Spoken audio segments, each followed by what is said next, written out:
বাইরে মেলবোর্নের আকাশে মেঘের ঘনঘটা ঝিরঝিরে বৃষ্টির সাথে হাড় কাঁপানো শীত পড়েছে।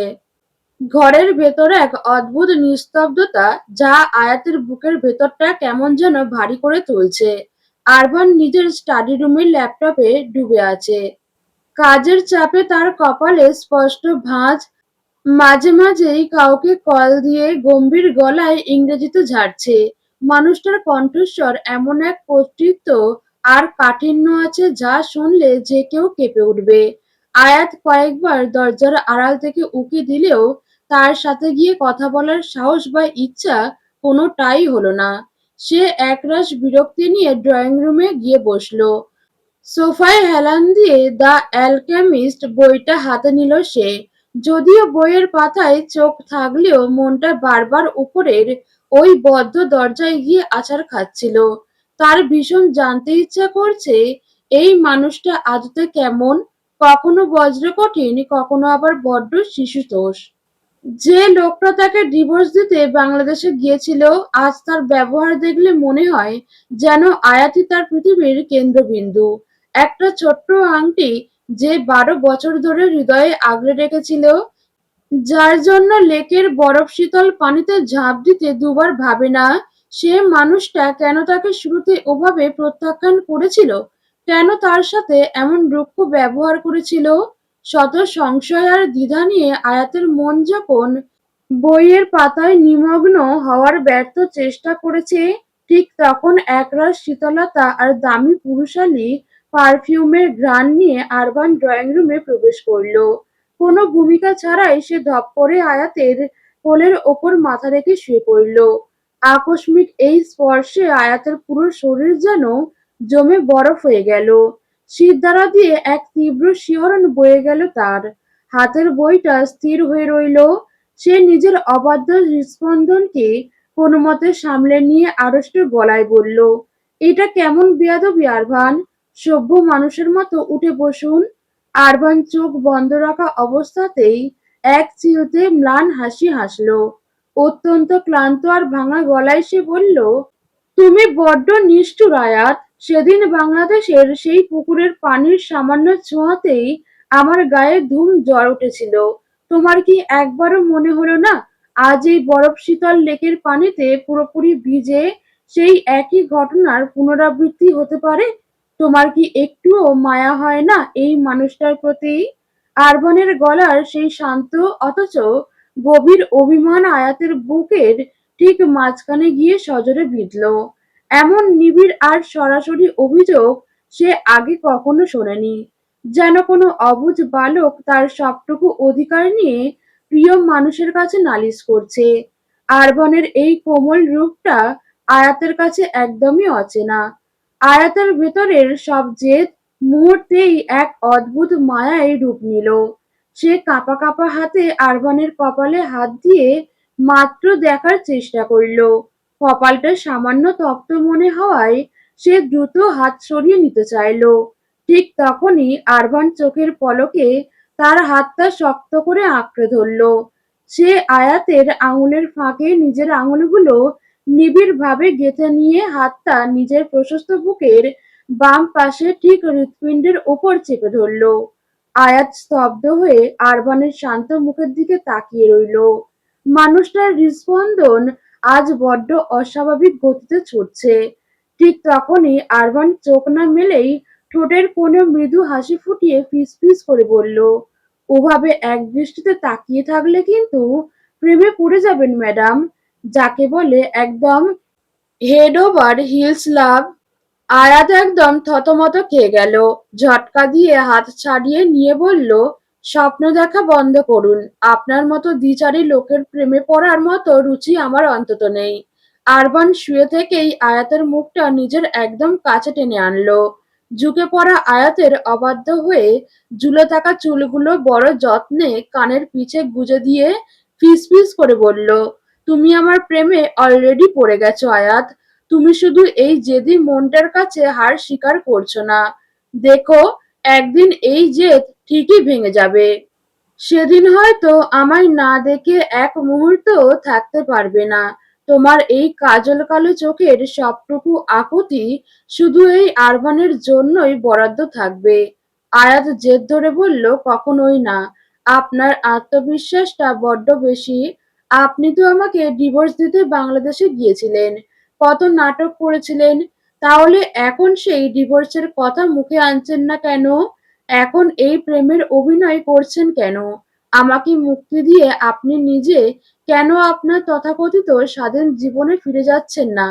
আরবান উঠে বসে গাল চুলকাতে চুলকাতে খুব সিরিয়াস মুখে বলল, আসলে কি হয়েছে জানো? ডিভোর্সের ডেট এখন এক্সপায়ার হয়ে গেছে। আয়াত চোখ কপালে তুলে বলল, কি ফালতু কথা! ডিভোর্সের ডেট আবার এক্সপায়ার হয় কিভাবে? আরভান নিজের পাটা সোফার ওপর আয়াতের সামনে তুলে ধরে অপেক্ষার স্বরে বলল, কেন হবে না? এই দেখো, তোমার চক্করে পড়ে আমার মোজাটার ডেট এক্সপায়ার হয়ে গেছে। সকাল থেকে জুতো পরে দৌড়ঝাঁপ করছি। মোজা চেঞ্জ করার কথা একদম ভুলেই গিয়েছিলাম। দেখো কি বাজে গন্ধ আসছে। আয়াত নাকে হাত দিয়ে ছিটকে দূরে সরে গেল। ছি, আপনি এত নোংরা কেন? বাইরে থেকে নিজেকে তো খুব পারফেক্ট দেখান, আর ভেতরে এই অবস্থা। ওহ হ্যালো ম্যাডাম, আমি যথেষ্ট হাইজেনিক পারসন। শুধুমাত্র তোমার পেছনে ঘুরতে ঘুরতে আমার এই বেহাল দশা হয়েছে। এখন বকবক বন্ধ করো। পেটে ইঁদুর দৌড়াচ্ছে। এই অসুস্থ শরীরে কি নিজের হাতে খাওয়া যায়? একটু যদি নিজের দায়িত্বে খাইয়ে দিতে। আয়াত ভ্রুকুচকে বলল, কেন? আল্লাহ কি আপনাকে হাত দেননি যে আমি খাইয়ে দিতে যাব? যত সব বাজে আবদার। আরবান তার ব্যান্ডেজ করা ডান হাতটা করুণভাবে সামনে তুলে ধরল। তারপর একটা দীর্ঘশ্বাস ফেলে বলল, তুমি বোধহয় খুব বিরক্ত হলে। সরি, আসলে তোমার কাছে এমন আবদার করা আমার মোটেও ঠিক হয়নি। ভাবলাম, থাক বাদ দাও। ইটস ওকে, আমি ম্যানেজ করে নেব। সম্ভবত বাঁ হাত দিয়ে খেতে গিয়ে সারা ঘরে খাবার ছড়াবো। ডেইজি এসে না হয় কাল পরিষ্কার করবে। বলেই সে কোনো উত্তরের অপেক্ষা না করে মুখ ভার করে সিঁড়ি দিয়ে নিজের রুমে চলে গেল। আয়াত সেখানেই স্থাণু হয়ে বসে রইল। সে তো ভুলেই গিয়েছিল মানুষটার হাতটা ক্ষত-বিক্ষত। লোকটা কি সত্যিই অভিমান করিল? অভিমান, রাগ, ঘৃণা তো আয়াতের করার কথা ছিল। সে মানুষটা তাকে পদে পদে অবহেলা করেছে, কিন্তু আশ্চর্যের বিষয় হলো আয়াত তা করতে পারছে না। যখনই মনে পড়ে যায় সেই তিক্ত স্মৃতিগুলো, তখনই আরভানের এই বিষণ্ণ চেহারাটা দেখলে আয়াতের মনে হয় এই রুক্ষতার আড়ালে মানুষটার বুকে পাহাড় সমান কোনো যন্ত্রণা লুকানো আছে। আয়াত আর স্থির থাকতে পারল না। সে সোজা রান্নাঘরের দিকে পা বাড়ালো। ঘরের ভেতরের পরিবেশটা অত্যন্ত থমথমে, যেন এক অদৃশ্য বারুদের স্তূপের উপর সবাই বসে আছে। জেসিকা উন্মাদের মতো একটার পর একটা ন্যাপকিন দিয়ে নাক মুছছে আর পাশের ঝুড়িতে ছুঁড়ে ফেলছে। তার দু চোখ কান্নায় লাল হয়ে ফুলে গেছে। পাশে তার বাবা স্মিত হয়ে বসে আছেন। তিনি নির্বিকার মুখে মেয়ের এই ক্ষোভ অবলোকন করছেন। তাদের ঠিক সামনে অস্বস্তি নিয়ে বসে আছেন আরশাদ চৌধুরী। তার চোখে মুখে উদ্বেগের স্পষ্ট ছাপ। আরবান যে আবার কোনো নতুন কাণ্ড ঘটিয়েছে, যার জন্য তাকে আজ স্মিথের দরবারে তলব করা হয়েছে, তা বুঝতে তার বাকি নেই। এই ছেলেটা তাকে এক মুহূর্তের জন্যেও শান্তিতে থাকতে দেবে না। তার প্রতিটি নিখুঁত পরিকল্পনাকে সে যেন জাহান্নামে পাঠিয়েই তবে শান্ত হবে। তাদের থেকে কিছুটা দূরে দেয়ালে পিঠ ঠেকিয়ে দাঁড়িয়ে আছে লিওনার্দো নামের একটা সুঠামদেহী অস্ট্রেলিয়ান যুবক, যে মূলত স্মিথের ব্যক্তিগত কাজ দেখাশোনা করে।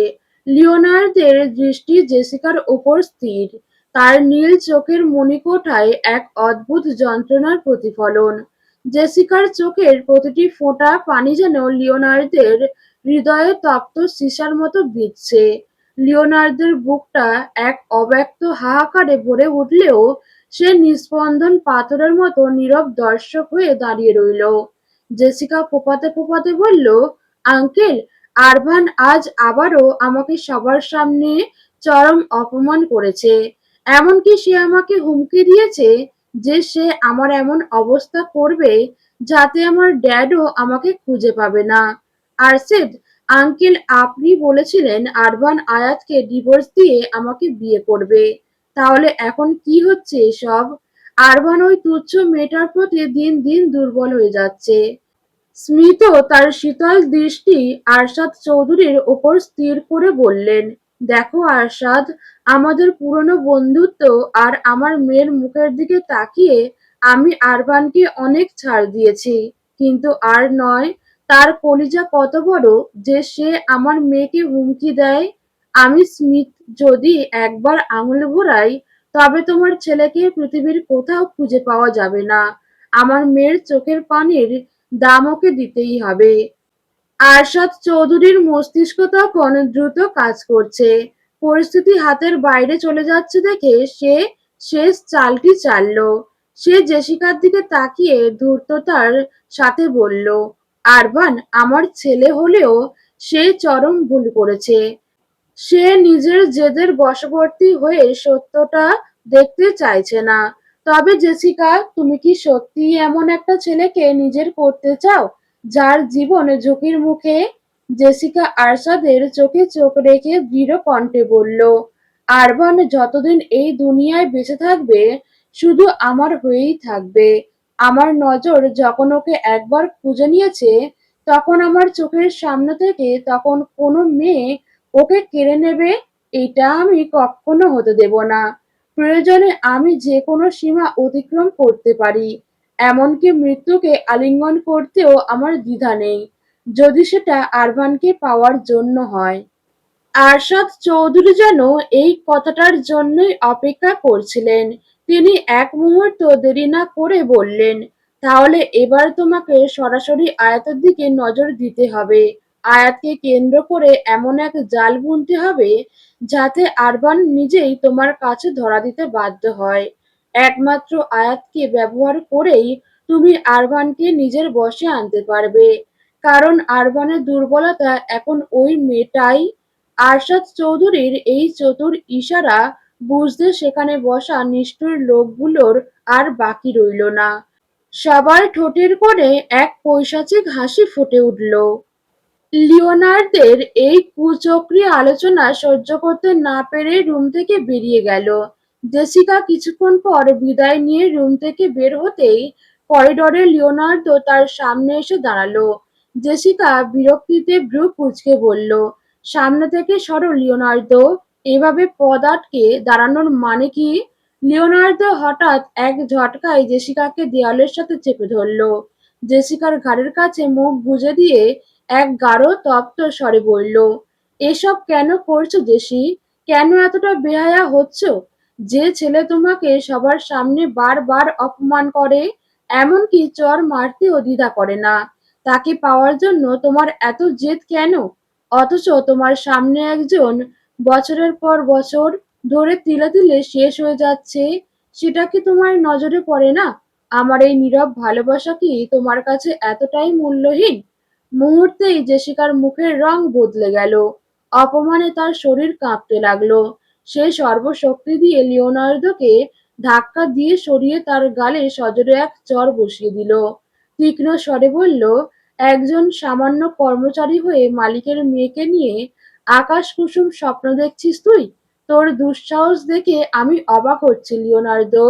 আমি যদি ড্যাডকে তোর এই কুকীর্তির কথা বলি, তবে তোর জায়গা হবে কবরে। এখন থেকে প্রতিদিন আয়নায় নিজের চেহারা দেখবি, তারপর আমার সামনে দাঁড়াবি। মনে রাখিস, জেসিকা শুধু আরবানের মতো শক্তিশালী পুরুষের জন্যই বরাদ্দ, তোর মতো চাকরের জন্য নয়। জেসিকা ঝড়ের বেগে সেখান থেকে চলে গেল। লিওনার্দো গালে হাত দিয়ে স্তব্ধ হয়ে দাঁড়িয়ে রইল। তার চোখ দিয়ে এক ফোঁটা জল গড়িয়ে পড়ল। সে আনমনে বিড়বিড় করে বলল, এই অহংকারই একদিন তোমার পতনের মূল হবে জেসি। সেদিন দেখবে তুমি যাকে তুচ্ছ করছিলে তার কাছেই তোমাকে শেষ আশ্রয় খুঁজতে হবে। রান্নাঘর থেকে খাবার ট্রে হাতে নিয়ে আরবানের রুমের সামনে থমকে দাঁড়ালো আয়াত। মনের ভেতর দ্বিধার এক বিশাল পাহাড় নক করবে নাকি সরাসরি ঢুকে যাবে। নিজের সাথে এক চিলতে নীরব যুদ্ধ করে গভীর একটা শ্বাস নিল সে। তারপর এক প্রকার জোর করেই পা বাড়ালো ভেতরের দিকে। ঘরে ঢুকে দেখলো আরবান এক হাত বুকের ওপর আর অন্য হাত চোখে ঠেকিয়ে চিত হয়ে শুয়ে আছে। তার ঘন ঘন নিঃশ্বাসের সাথে সুঠাম বুকখানা ওঠানামা করছে। আয়াত ধীর স্থির পায়ে এগিয়ে গিয়ে বিছানার একপাশে বসলো। সে হালকা গলা খাঁকড়ে দিয়ে আরভানকে ডাকার চেষ্টা করলো, কিন্তু ওপাশ থেকে কোনো সাড়া নেই। আয়াত ভ্রু কুঁচকে ফেলল। মানুষটা কি এর মধ্যেই ঘুমিয়ে পড়ল? সে এবার একটু জোরে কাশি দিল। তাতেও কাজ হলো না। অগত্যা সরাসরি ডাকতে শুরু করলো। এই যে শুনছেন আরভান, আপনি কি জেগে আছেন? আরভান কিছুটা নড়ে চড়ে উঠল। একবার চোখ মেলে তাকিয়েই আবার বুঝে ফেলল, যেন পৃথিবীর সব ক্লান্তি আজ তার চোখের পাতায় ভর করছে। পরক্ষণেই কি মনে করে ঝট করে চোখ মেলল সে। সামনে খাবারের প্লেট হাতে আয়াতকে বসে থাকতে দেখে তার পাথরের মতো স্থির চোখের মণি একটু নড়ল।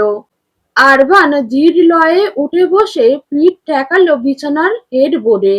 কণ্ঠস্বর কিছুটা বসা, কিন্তু গভীর। সে বলল, তুমি এখানে কেন এই অসময়ে? আয়াত খাবারের প্লেটটা সযত্নে কোলের ওপর রেখে বলল, অসময় না, এটা খাওয়ার সময়। আর খালি পেটে ওষুধ খেলে শরীর আরো বিগড়ে যাবে। এতটুকু বোঝার বয়স তো আপনার হয়েছে নিশ্চয়ই। আরবান কোনো কথা না বলে অপলক দৃষ্টিতে আয়াতের দিকে তাকিয়ে রইল। তার সেই মায়াবী অথচ তীক্ষ্ণ চাহনি আয়াতকে কিছুটা অপ্রস্তুত করে দিল। আয়াতের মুখে বিরক্তির ছাপ থাকলেও তার হাতের আঙুলগুলো খুব যত্ন করে আরবানের জন্য ছোট্ট ছোট্ট ভাতের লোকমা তৈরি করছিল। আয়াত প্লেটটা উঁচিয়ে ধরে বলল, আমি ভালো করে হাত ধুয়ে নিয়েছি। বিশ্বাস না হলে চেক করে নিতে পারেন। আপনারা তো চামচ ছাড়া খেতে পারেন না, কিন্তু আমি হাত ছাড়া নিজেও খেতে পারি না, কাউকে খাওয়াতেও পারি না। তাই আমার হাত দিয়েই খেতে হবে। কোনো আপত্তি চলবে না। আরভান বাধ্য ছেলের মতো হাঁ করল। কয়েক লোকমা খাওয়ার পর সে হঠাৎ আর চোখে তাকিয়ে কৌতূহলী স্বরে জিজ্ঞেস করল, এর আগে কাউকে এভাবে খাইয়ে দিয়েছো নাকি? আয়াত বেশ উদাস ভঙ্গিতে বলল, হুম, খাইয়েছি তো। আরিয়ানকে প্রায়ই খাইয়ে দিতাম, মাঝে মাঝে শাহজাদিও আসতো জোর করে খাওয়ার আবদার নিয়ে। আরবান এক মুহূর্ত স্থির থেকে গম্ভীর মুখে বলল, আরিয়ানকে? সেই পিচ্চি ছেলেটা? সে তো ততটাও বাচ্চা নয় যে তাকে খাইয়ে দিতে হবে। আয়াতের ভ্রু কুঁচকে গেল। এটা কেমন কথা? ও ছোট হোক আর যাই হোক, ও আপনাদের বাড়ির আদরের ছেলে।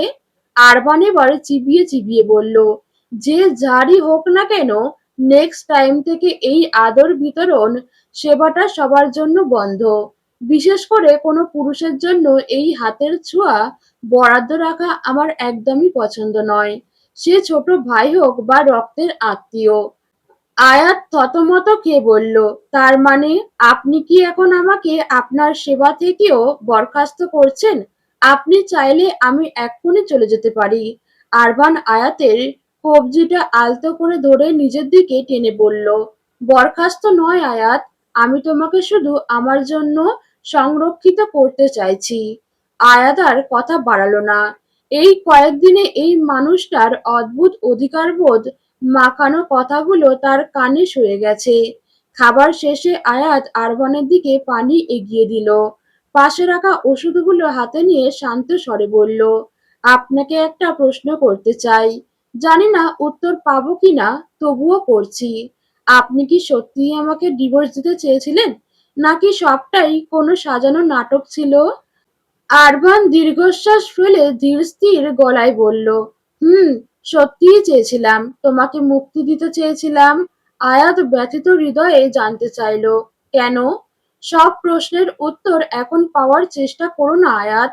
কিছু সত্যের মুখোমুখি হতে গেলে উপযুক্ত সময়ের প্রয়োজন হয়।